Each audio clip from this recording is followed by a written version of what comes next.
You ask Tiger to solve. This deals with linear equations with one unknown. The final result is x equals -95/12. Let's solve it step by step. Swap sides. Group all constants on the right side of the equation.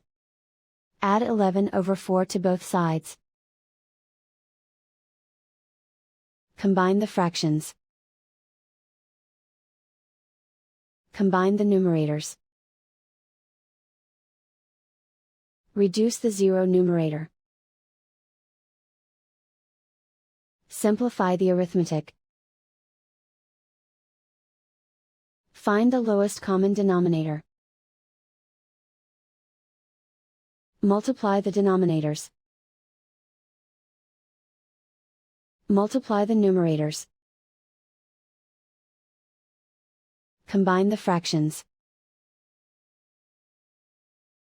Combine the numerators.